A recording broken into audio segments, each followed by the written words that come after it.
In the heart of a bustling city, where neon lights flicker like dying stars and the hum of life never seems to fade, there was a story that everyone whispered but no one dared to believe. It was the tale of the smiling man, a figure whose presence was marked by an unsettling grin that never wavered, no matter what happened around him. It was a night like any other when Alex first encountered him. He had just finished a long shift at the bar and was heading home. The streets were eerily quiet, save for the occasional rumble of a distant car. The air was cool, and Alex was grateful for the peace after a night filled with loud music and chatter. As he walked, Alex noticed something odd in the distance. A figure, a man, dancing. It wasn't the sort of dancing one might see in a club or on a stage. It was more like a slow, jerky shuffle, as if the man were a marionette controlled by invisible strings. The man's head was tilted back, his eyes staring up at the night sky, and his mouth. His mouth was twisted into a grotesque smile. At first, Alex thought the man was drunk, maybe even on drugs. He quickened his pace, hoping to pass by unnoticed. But as he drew closer, something in his gut told him to slow down, to be careful. The man's movements were erratic, but his smile was unervingly steady. When Alex was just a few feet away, the man suddenly stopped dancing.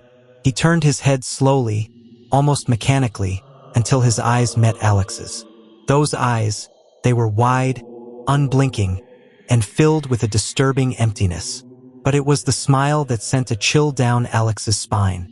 It was too wide, too forced, as if the man were trying to appear friendly but didn't quite understand how. "Good evening," the man said in a voice that was as twisted as his smile. It was high-pitched, almost childlike, yet there was a sinister undertone that made Alex's skin crawl. Alex nodded slightly, trying to remain calm, but his instincts screamed at him to run. He tried to step around the man, but as he did, the man mirrored his movement, blocking his path. "Where are you going?" the man asked, still smiling. "The night is young. We should enjoy it together." Alex's heart raced. "I'm just heading home," he said, his voice shaky. "Home? But why leave now?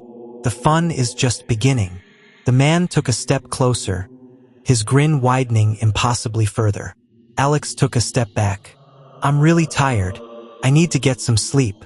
The smiling man tilted his head, his eyes narrowing slightly. "Sleep? But what if the nightmares find you?" Alex felt a cold sweat break out on his forehead. This wasn't right. Something was terribly wrong. Without another word, he turned and started walking quickly, his footsteps echoing in the empty street.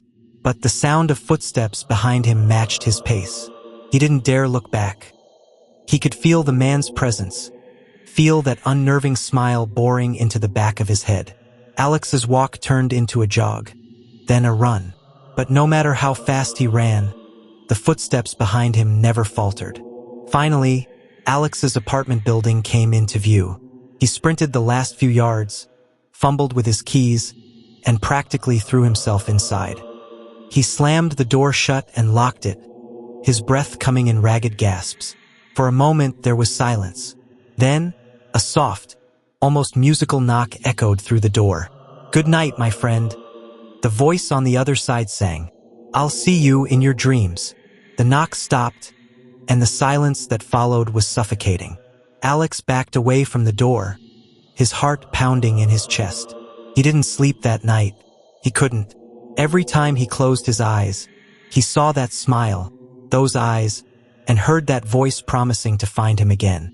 Days passed, but the terror never left. Alex started seeing the smiling man everywhere, in the shadows of the city, in the reflections of windows, even in the faces of strangers on the street. The man never approached him again, but his presence was always there, lurking, waiting. Alex moved to a new apartment, quit his job, and tried to start fresh. But the smiling man followed. He was a shadow, a ghost that haunted Alex's every waking moment. And in the dead of night, when sleep finally claimed him, the nightmares would come. And there, in the darkness of his mind, the smiling man would dance. Alex's life became a waking nightmare. No one believed him, of course. Who would? He was just another crazy guy, another victim of the city's harsh realities. But Alex knew the truth. He knew the smiling man was real, that he was always watching, always smiling, waiting for the right moment to take him away. And one night he did. When the police found Alex's apartment, it was empty. No signs of struggle, no evidence of foul play. Just a single note, scrawled in a shaky hand, left on the floor, asterisk, he's here, asterisk. But the most disturbing thing they found was the smiley face drawn in blood on the wall, wide, forced, and utterly devoid of life, just like the smiling man himself.